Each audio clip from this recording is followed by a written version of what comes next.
dos aspectes que s'han comentat. El primer de tots, habitatge. El company de Vavor explicava que ell volia fer el tanteig, el retracte, etc. i tal. Nosaltres vam aprovar uns pressupostos amb una partida pressupostària de 150.000 euros per executar el tanteig del retracte o per comprar habitatge social, i Vavor va votar en contra. Punt número 2. Si els carrers estan tan abandonats i ningú durant anys ha fet res, li recordo a la meva companya de Junts per Vilassar que el govern de Convergència i Unió va governar durant 8 anys i va abandonar de forma total l'espai públic. Ara nosaltres, de pressa i corrent, hem tingut que fer bastantes obres, sobretot, i també hem fet obres, evidentment, al Barato. De fet, estem executant ara mateix obres al Barato i altres espais al poble, no només al casc antic, carrer Sant Llorenç, Intabans, carrer Sant Feliu i molts altres carrers que no són al centre del poble. Un tercer aspecte que volia preguntar, i sobretot a la companya de primàries, que abans ha dit que l'Ajuntament pagava 42 milions d'euros a l'Estat espanyol i no tornaven.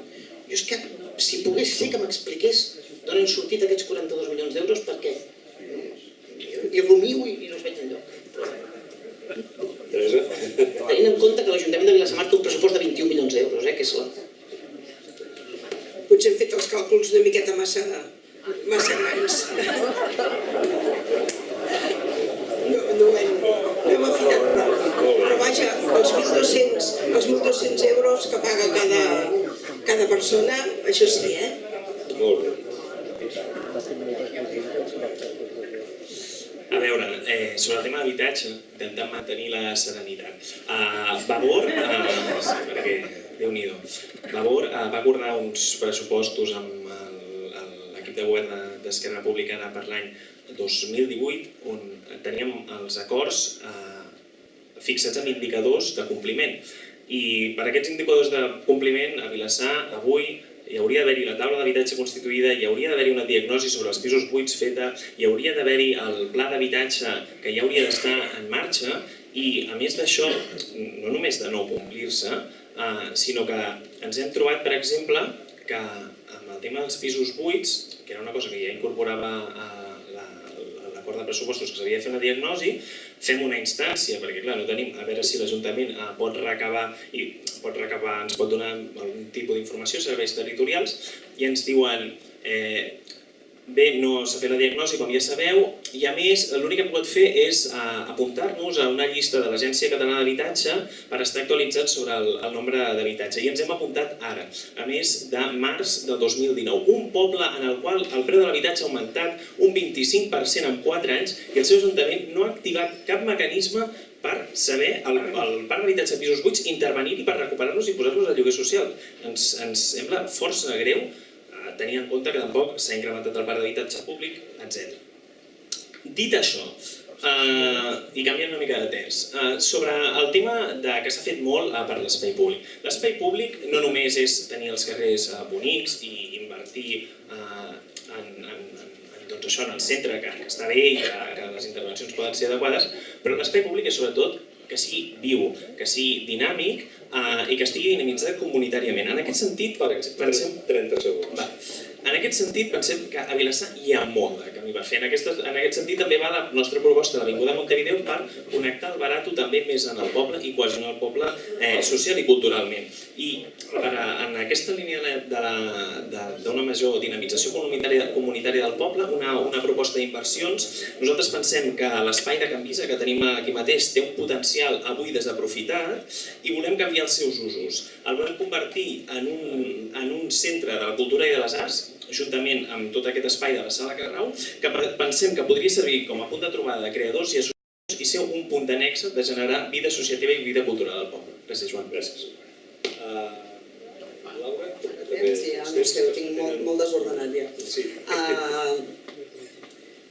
Respecte al tanteig i retracte, que nosaltres sí vam votar en contra en el seu dia en la moció, nosaltres no estem d'acord en que quan una persona es vol vendre el seu pis, que és el que s'ha aprovat en aquest moment a l'Ajuntament, quan una persona vol vendre el seu pis ha de comunicar a l'Ajuntament per quin preu el ven, esperar-se 2 mesos perquè l'Ajuntament li digui si el vol comprar ell en aquell preu i després vendre'l. Nosaltres creiem que això comporta un problema impressionant a qualsevol persona que es vulgui canviar d'habitatge, perquè un cop tingui venut el seu pis, ha de comunicar a l'Ajuntament, segurament en té un altre emparaulat. Normalment la gent quan ven les famílies normals és perquè en compren un altre, més gran, més d'acord a les seves necessitats, més adaptat perquè s'han fet grans, pel que sigui.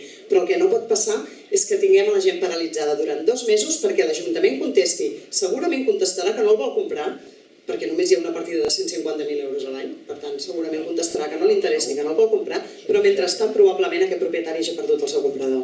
Per tant, nosaltres en això estem absolutament en contra d'aquest dret de tempteig i retracte que es va aprovar, en aquest cas, pels 2 companys que m'acompanyen aquí al costat, tant Esquerra Republicana com la gent de la LIC. Després volia parlar de seguretat. La seguretat és un tema que preocupa al carrer i preocupa molt. Ens preocupa a tots i és important per tots, però a més és un tema on les dones ens sentim especialment vulnerables. Volem caminar tranquil·les, volem estar tranquil·les a casa i al carrer i per tant volem més presència policial al carrer. Demanem també, i hem aprovat una moció proposta nostra, d'instal·lar càmeres lectores de matrícules en les entrades al municipi, que detectin automàticament, és una màquina que ho fa, no hi ha ningú que ho faci, però detecta quan entra un cotxe robat al municipi, que ens sembla important per prevenir robatoris i per fer més prevenció. El tema de la il·luminació, hi ha zones fosques i que ens sembla que això fomenta la sensació d'inseguretat, per tal cal intervenir-hi, i també en temes de seguretat hem proposat l'ampliació del servei d'informació i d'atenció a la dona víctima de violència. Bé, jo voldria parlar una mica sobre les platges. S'haurien de netejar i il·luminar millor els passos subterranis cap a la platja i els ascensors. Posar enllumenat adequat a la zona del passeig, que va des del Club Nàutic fins més enllà de l'estació de Vilassar, Cabrera de Mar, i arranjar els forats de terra per evitar accidents i caigudes. Perquè la gent que anem a caminar, quan plou una miqueta tots són forats. Cabrera està més o menys arranjat, però Vilassar no. I després sobre els espais verds. Enriquirem els parcs i els jardins amb vegetació autòctona. Farem estudis de flora i fauna per prendre mesures i posar fre a les espècies invasives. Replantarem les zones verdes amb arbres que no embrutin excessivament i amb arbres de poca arrel, per tal que no rebentin les voreres i calçades. Tindrem cura de places i espais lliures que mostren un estat d'abandonament, així com controlarem i denunciarem la vegetació que sobresurti dels jardins privats. I també una altra cosa és que vetllarem per la neteja i el manteniment de les rieres. Gràcies, Teresa. Damià, tanques el bloc? Sí, Joan, volia comentar 2 coses. Quant a tempteig i retracte, nosaltres ho enteníem únicament, i ho vull deixar clar perquè és una cosa que hem parlat bastant al govern, només per actius bancaris. 2, tema de cultura, tema d'inversió en cultura.